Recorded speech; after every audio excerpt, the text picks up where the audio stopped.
సాయిరామ్ సమర్థ సద్గురు సాయినాథ్ మహారాజ్కి జై. మన సాయి బిడ్డలందరికీ కూడా కార్తీక సోమవారము మరియు ఈరోజు అండి ఎంతో శక్తివంతమైన రోజు. మీ అందరికీ కూడా మంచిగా ఈ రోజంతా కూడా చక్కగా శివారాధనలో గడపాలి అని ఆ సాయినాథుని నేను కోరుకుంటూ ఉన్నాను ఫ్రెండ్స్. అంత మాత్రమే కాదండి, తప్పకుండా మనం ఈరోజు చేయవలసిన విషయాల గురించి చెప్పుకుందాం. మన తలరాతనే మార్చేసే శక్తివంతమైన దీపం గురించి మనం, అలాగే ఈ సోమవారము అంటే పరమేశ్వరునికి ఎంతో ఇష్టమైన రోజు, అందులోనూ కార్తీక మాసంలో వచ్చే సోమవారం అంటే పరమేశ్వరునికి మహాప్రీతికరమైన రోజు. కార్తీక మాసంలో ప్రతిరోజు కూడా ఒక పర్వదినమే.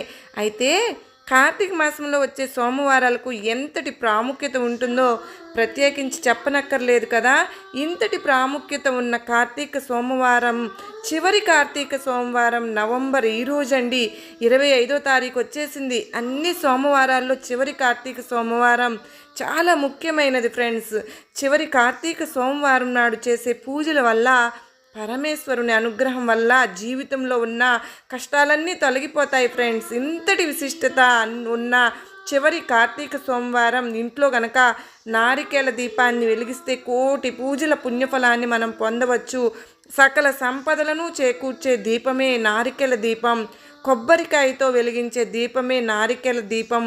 కార్తీక సోమవారం నారికేల దీపం వెలిగించడం వల్ల ఎన్నో ఫలితాలను మనం పొందవచ్చు. జీవితంలో ఒక్కసారి అయినా సరే కొబ్బరికాయతో ఖచ్చితంగా దీపం వెలిగించాలి అని పురాణాలు వెల్లడిస్తూ ఉన్నాయండి. మీ ఇంటికి ఎలాంటి కష్టాలు ఉన్నా సరే, మీ కష్టాలన్నింటినీ గట్టెక్కించే ఏకైక దీపం నారికేల దీపం అండి. కుటుంబ సమస్యలు, అనారోగ్య సమస్యలు, డబ్బు సమస్యలు, అప్పుల బాధలు, ఇలా ఎలాంటి సమస్యకైనా సరే ఒక్కసారి గనక ఈ నారికేల దీపాన్ని వెలిగించి చూడండి. కార్తీక సోమవారం నారికేల దీపాన్ని వెలిగిస్తే కనుక ఆ పరమేశ్వరుని అనుగ్రహం వల్ల ఖచ్చితంగా మన కష్టాలన్నీ తీరిపోతాయి ఫ్రెండ్స్. మన కోరికలు నెరవేరుతాయి. నారికేల దీపాన్ని ఎలా వెలిగించాలి, పాటించాల్సిన నియమాలు ఏమిటి అనే విషయాలను గురించి ఈ వీడియోలో మనం తప్పకుండా తెలుసుకుందామండి. దేవతలకే దేవుడైన పరమేశ్వరునికి 3 కన్నులు ఉంటాయి కదా, అలాగే కొబ్బరికాయకు కూడా 3 కళ్ళు ఉంటాయండి. కాబట్టి ఆ పరమేశ్వరునికి అలాగే కొబ్బరికాయకు చాలా అనుబంధం ఉంటుందట. కొబ్బరికాయలో త్రిమూర్తులు నివసిస్తారు. సంపదకు దేవత అయిన లక్ష్మీదేవికి కూడా కొబ్బరికాయ అంటే చాలా ఇష్టం. 3 దేవతలకు కూడా కొబ్బరికాయ చాలా ప్రీతికరమైనది ఫ్రెండ్స్. కానీ ఇంట్లో పూజ చేసేటప్పుడు, గుడికి వెళ్ళేటప్పుడు ఖచ్చితంగా మనం దేవునికి కొబ్బరికాయలు కొడతాము. కనుకనే ఇంతటి పవిత్రమైన కొబ్బరికాయ దీపం వెలిగిస్తే పూర్వ జన్మ పాపాలన్నీ కూడా తొలగిపోయి అఖండ రాజయోగం వరిస్తుంది. ఈ నారికేల దీపాన్ని కార్తీక సోమవారం వెలిగిస్తే కోటి జన్మల పుణ్య ఫలితం లభిస్తుంది. అన్ని దీపాల కంటే కూడా నారికేల దీపం చాలా శ్రేష్టమైనది. శివునికి ఎంతో ప్రీతి అయిన ఈ చివరి కార్తీక సోమవారం రోజున కొబ్బరికాయ దీపం వెలిగిస్తే మన మనసులో ఉన్న ఎలాంటి కోరికలు అయినా సరే తప్పకుండా నెరవేరుతాయి. మన ఇంటిపై శివుని అనుగ్రహం లభిస్తుంది. అంతటి శక్తి చివరి కార్తీక సోమవారం వెలిగించే నారికేల దీపానికి ఉంటుంది. ఈరోజు చివరి కార్తీక సోమవారం రోజున స్త్రీలు మనందరం కూడా శుచిగా తలస్నానం చేసి ఇంటి మొత్తాన్ని శుభ్రం చేసుకుని ఇల్లంతా పసుపు నీళ్లు చల్లుకుని ఇక పూజ చేస్తే చాలు నిండు ముత్తైదువులాగా తయారు అవ్వాలి. చేతుల నిండుగా గాజులు వేసుకుని, నుదుటికి కుంకుమ బొట్టు పెట్టుకుని, కాళ్లకు పసుపు రాసుకుని, చీర కట్టుకుని ఇంట్లో పూజ ప్రారంభించుకుందాం. ముందుగా మన పూజ గదిని శుభ్రం చేసుకుని, మన పూజ గదిలో ఉన్న శివ పార్వతుల పటాన్ని తడిగుడ్డతో శుభ్రంగా తుడుచుకుని, ఆ తరువాత శివపార్వతుల పటానికి బొట్లు పెడదాం. అయితే ప్రతి ఒక్కరూ తెలుసుకోవాల్సిన ఒక విషయం ఏమిటి అంటే, మన పూజ గదిలో ఉండే శివుని చిత్రపటానికి కుంకుమ బొట్టు సమర్పించకూడదండి. కేవలం గంధం బొట్టు మాత్రమే పెట్టాలి. ఎందుకంటే ఆ పరమేశ్వరుడు ఎల్లప్పుడూ తపస్సులోనే ఉంటారు కదా. కనుక చల్లదనాన్ని ఇచ్చే గంధాన్ని సమర్పిస్తే ఆ పరమేశ్వరుడు ఉప్పొంగిపోతాడు. కనుక మన పూజ గదిలో ఉన్న శివపార్వతుల పటానికి ఎల్లప్పుడూ గంధం బొట్టు మాత్రమే పెట్టుకుందాం. ఇక పరమేశ్వరునికి ఇష్టమైన పూలతో శివపార్వతులను నిండుగా అలంకరించుకుందాం. విలువ అంటే పత్రం అంటే శివునికి చాలా ఇష్టమైనది కనుక కార్తీక పౌర్ణమి రోజు నారికేల దీపాన్ని వెలిగించేటప్పుడు శివునికి ఇష్టమైన పత్రాలు అలాగే పువ్వులను సమర్పించడం వల్ల మనం చేసే పూజలకు రెట్టింపు పుణ్య ఫలితం అనేది లభిస్తుంది. బిల్వపత్రం అందుబాటులో లేని వారు జిల్లేడు పూలు కానీ గన్నేరు పూలు కానీ పారిజాత పుష్పాలు కానీ శంకు పుష్పాలను కూడా శివునికి సమర్పించుకుందాం. మనకు అందుబాటులో ఉన్న పుష్పాలతో శివునికి పూజించుకుందాం. వ్యాపారాలు చేసేవారు గన్నేరు పూలతో శివుడిని పూజిస్తే మన వ్యాపారం బాగా వృద్ధి చెందుతుంది. శంకు పుష్పాలతో శివుడిని పూజిస్తే డబ్బు సమస్యలన్నీ తొలగిపోతాయి. మన ఇంటికి విపరీతమైన సంపద చేకూరుతుంది. జిల్లేడు పూలతో శివుడిని పూజిస్తే 7 తరాల ఐశ్వర్యం ప్రాప్తిస్తుంది. వెలగపండును శివునికి సమర్పిస్తే పుత్ర సంతానం వరిస్తుంది. ఈ విధంగా వివిధ రకాల పూలతో శివపార్వతుల పటాన్ని నిండుగా అలంకరించుకుందాం. శివుని పటం ఎదురుగా అష్టదళ ముగ్గును వేసుకుందాం. ముగ్గు మీద పసుపు కుంకుమలు వేసి ముగ్గు పైన ఒక ప్లేట్ కానీ ఒక విస్తరాకును కానీ పెట్టుకుని, స్టీల్ ప్లేట్లు మాత్రం అస్సలు ఉపయోగించకూడదండి. ఈ ప్లేటు పైన గంధంతో ఓం అని రాసుకుని తరువాత ఈ ప్లేటు పైన 3 గుప్పిళ్ళ బియ్యం పోసుకుని ఈ బియ్యం మీద కొంచెం పసుపు కుంకుమ వేసుకుని ఈ బియ్యం పైన కొబ్బరి చిప్పను పెట్టి దీపం వెలిగించాలి. కాబట్టి ముందుగా ఒక మంచి కొబ్బరికాయను తీసుకుని కొబ్బరికాయను చేతిలోనికి తీసుకుని శివునికి నమస్కారం చేసుకుని మన గోత్రనామాలు మన సంకల్పం గట్టిగా చెప్పుకుని కొబ్బరికాయను పగల కొట్టుకుందాం. కొబ్బరికాయలో ఉన్న నీటిని ఒక గ్లాసులోనికి పోసుకుని పక్కన పెట్టుకుని మనం కొట్టే కొబ్బరికాయ 2 చెక్కలుగా పగలాలి. 3 కళ్ళు ఉన్న కొబ్బరి చిప్పను తీసుకుని పీచు మొత్తం తీసేసేయాలి. ప్లేట్లో ఉన్న బియ్యం మీద పెట్టి శివునికి నమస్కారం చేసుకుని ఈ కొబ్బరి చిప్పకు కుంకుమ బొట్లు పెట్టి నువ్వుల నూనె కానీ కొబ్బరి నూనె కానీ ఆవు నెయ్యి కానీ పోసుకుని నువ్వుల నూనెలో దీపం వెలిగిస్తే కుజదోషాలు అనేవి, రాహుకి దీపం వెలిగిస్తే దోషాలు, రాహు కేతు దోషాలు, అష్టమి శని దోషాలు, ఇలా మన జాతకంలో ఉన్న దోషాలన్నీ తొలగిపోతాయి. కొబ్బరి నూనెతో దీపం వెలిగిస్తే డబ్బు సమస్యలు అప్పుల సమస్యలన్నీ కూడా తీరిపోతాయి. ఇక అన్నిటికంటే ఆవు నెయ్యి చాలా శ్రేష్టమైనదండి. ఆవు నెయ్యితో దీపం వెలిగిస్తే కనుక 3 కోటి దేవతలు సంతృప్తి చెందుతారు. ఈ విధంగా మనకు అందుబాటులో ఉండే నూనెను కొబ్బరి చిప్పలో పోసి 3 జ్యోతులను వెలిగించాలి. 2 వత్తులను కలిపి ఒక జ్యోతిని వెలిగించుదాం. ఇలా మొత్తం 6 వత్తులతో 3 జ్యోతులు వెలిగించాలి. ఈ దీపం వెలిగించగానే 3 కోటి దేవతలందరూ ప్రత్యక్షమవుతారు. కనుక నారికేళ దీపానికి నమస్కారం చేసుకుని మనకున్న కష్టాలన్నీ త్వరగా తీరిపోవాలని ఆ పరమేశ్వరునికి చెప్పుకుంటూ నమస్కారం చేయడం వల్ల, అలాగే ఈ నారికేళ దీపం వద్ద పూలు అక్షతలు వేయడం వల్ల కొబ్బరికాయను పగలగొట్టినప్పుడు కొబ్బరి నీళ్లు వస్తాయి కదా, ఆ కొబ్బరి నీటిని పూజలో నైవేద్యంగా పెట్టుకోవచ్చు. అలాగే మీరు కొబ్బరికాయను పగలగొట్టినప్పుడు 2వ చిప్ప ఉంటుంది కదా, ఆ చిప్పలో ఉన్న కొబ్బరిని చిన్న చిన్న ముక్కలుగా కోసి అందులో కొంచెం పంచదారను కలిపి శివయ్యకు నైవేద్యంగా సమర్పించవచ్చు. లేదంటే అదే కొబ్బరి చిప్పలో ఒక చిన్న బెల్లం ముక్కను అయినా పెట్టేసి శివయ్యకు నైవేద్యంగా సమర్పించవచ్చు. ఇక చివరిగా ఈ నారికేళ దీపానికి హారతి ఇచ్చి శివయ్యకు నమస్కారం చేసుకుని 3 ప్రదక్షిణాలు చేసి మన పూజను ముగించుకుందాం. కుదిరితే ప్రతి నెలలో వచ్చే ఏదో ఒక సోమవారంలో అయినా ఈ నారికేళ దీపాన్ని వెలిగించుకోవచ్చు. ఈ చివరి కార్తీక సోమవారం నాడు అంటే ఈరోజు మనకు కుదిరిన ఏదైనా ఒక సోమవారం నారికేళ దీపాన్ని వెలిగిస్తే కనుక మన కుటుంబానికి శివయ్య పరిపూర్ణ అనుగ్రహం లభిస్తుందండి. మన కుటుంబానికి ఎలాంటి కష్టాలు కూడా రాకుండా ఆ పరమేశ్వరుడు మన ఇంటిని రక్షిస్తూ ఉంటారు. అయితే ఫ్రెండ్స్, ఇంకా చక్కగా పూజ ముగించుకున్నాము కదా. ఆ తరువాత ఈ సోమవారం రోజు మనం గనుక చక్కగా ఆఖరి సోమవారం రోజున ఈ కథను చక్కగా విన్నట్లయితే గనుక ఆ శివయ్య అనుగ్రహం మనకు తప్పకుండా కలుగుతుంది. వినవలసినటువంటి కథల గురించి తప్పకుండా తెలుసుకుందాం. ఒకనాడు శ్రవణకాది మహర్షులందరూ కలిసి సూత మహర్షుల వారికి నమస్కరించి, మహర్షి, మీరు మాకు ఎన్నో కథలు చెప్పారు.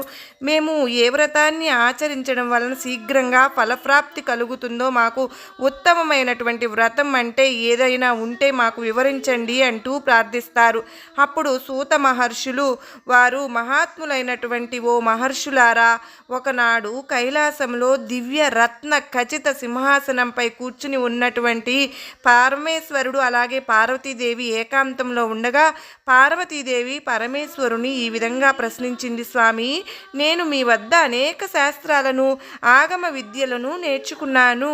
సర్వకాల సర్వ అవస్థల్లోనూ అల్ప ప్రయాసచే మహత్తరమైనటువంటి ఫలితాన్ని ప్రసాదించేటటువంటి వ్రతాన్ని ఏదైనా ఉంటే నాకు ఉపదేశించండి అని అడుగుతుంది.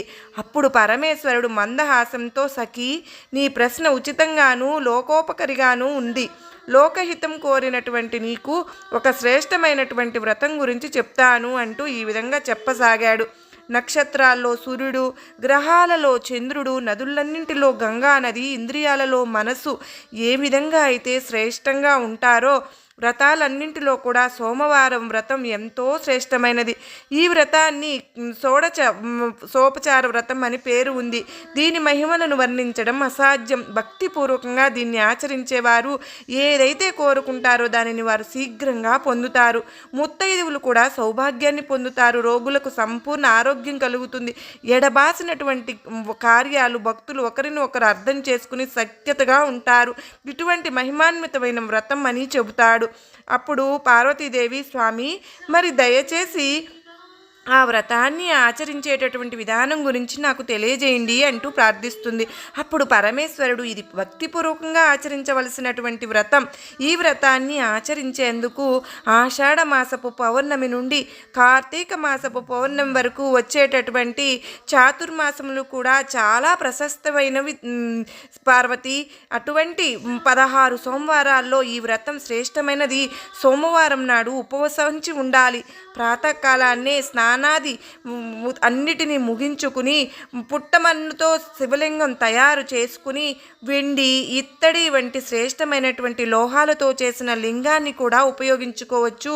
బిల్వపత్రాలు, పుష్పాలు, ధూప దీప నైవేద్యాలు అన్నీ కూడా సిద్ధం చేసుకుని నైవేద్యం కోసం గోధుమ రవ్వతో తీపి ముద్ద ఏదైనా సరే బెల్లం కలిపి ఉండలుగా చేసుకోవాలి. ఈ వ్రతానికి కావలసినటువంటి ప్రసాదం ఇదే. ప్రసాదాన్ని పరమేశ్వరుడికి నైవేద్యంగా పెట్టి దానిని 3 భాగాలుగా చేయాలి.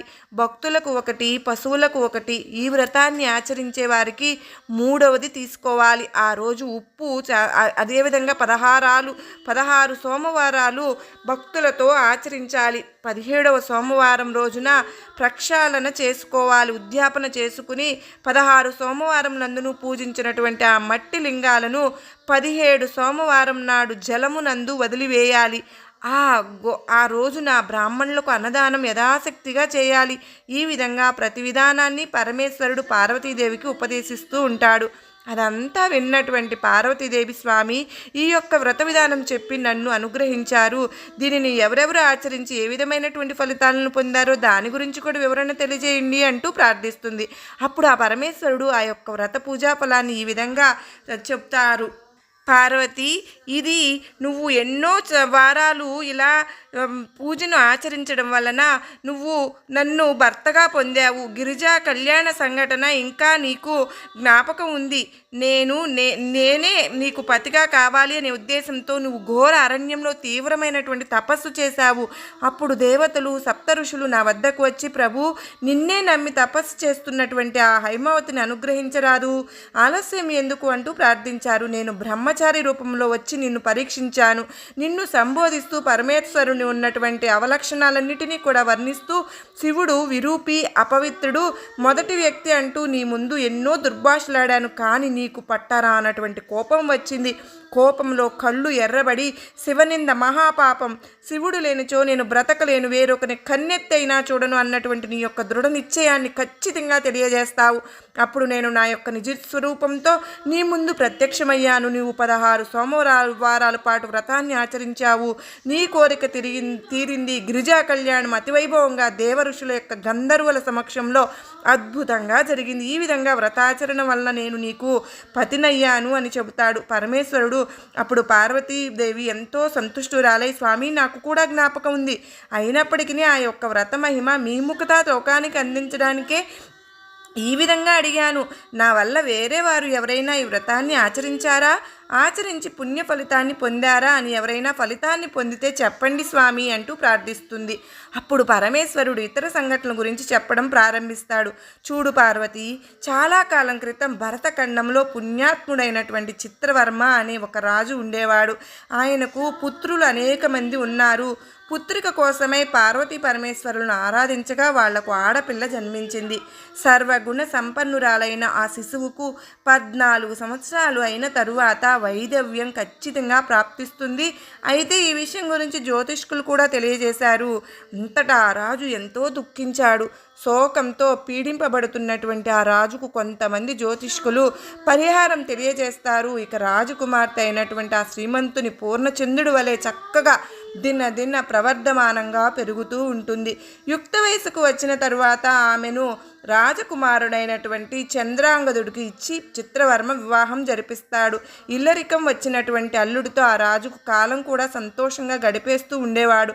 ఇలా ఉండగా ఒకనాడు చంద్రాంగదుడు జలక్రీడ కోరి యమునా నదికి చేరుకున్నాడు. అయితే దురదృష్టవశాన నది అందలి ఒక పెద్ద సుడిగుండంలో ఆ రాజు చిక్కుకుపోతాడు. ఇక రాజుగారు పరివారాన్ని పంపించి అతని కోసం అంతా కూడా గాలింపు చర్యలు మొదలు పెడతాడు. తరువాత అతడు కనిపించకపోయేసరికి ఎనలేని దుఃఖాన్ని పొందుతాడు. శ్రీమంతుని కూడా సహగమనం చేయమని సిద్ధపడుతుంది. ఇక ఆ తరువాత యజ్ఞవల్య మహాముని భార్య అయినటువంటి మైత్రి అక్కడికి వచ్చి, పుత్రి, ఏ మాత్రము బాధపడవలసిన లేదు. నేను నీకు ఒక వైధవ్యం నుండి తప్పకుండా నివృత్తి కలుగుతుందని చెప్పి 16 సోమవారాల వ్రతాన్ని శ్రీమంతునికి ఉపదేశిస్తుంది. ఇక మైత్రి ఉపదేశించిన ప్రకారంగా చెప్పినట్లుగా శ్రీమంతుని కూడా భక్తితో ఈ వ్రతాన్ని ఆచరించింది. అయితే యమునా నదిలో మునిగిపోయినటువంటి ఆ యొక్క చంద్రాంగదుడు నాగలోకానికి చేరుకుంటాడు. ఇక నాగలోకానికి చేరుకున్నటువంటి చంద్రాంగదుడు నాగరాజుచే సన్మానింపబడి సురక్షితంగా తిరిగి రాజధానికి తిరిగి మరలా వస్తాడు. అందరూ కూడా సంతోషించి ఈ విధంగా ఎడబాసినటువంటి పతి పత్నుడు ఈ యొక్క వ్రతమహిమ వల్ల మరలా ఒకటయ్యారు అని చెప్పి ఆ పరమేశ్వరుడు పార్వతీకి వివరిస్తారు. ఇలా ఈరోజు కార్తీక చివరి సోమవారం రోజు మనం కూడా పూజ చేసుకుని మనం ఈ కథలు వినడం వల్ల శివయ్య బాబావారి ఆశీస్సులు మనందరిపైన నిండుగా మెండుగా ఉండాలి అని మనస్ఫూర్తిగా మరొకసారి వేడుకుంటూ మరలా మరో చక్కని వీడియోతో మీ అందరినీ కలుస్తాను. అంతవరకు నమస్కారం అండి. ఓం సాయిరాం. సర్వే జన సుఖినో భవంతు.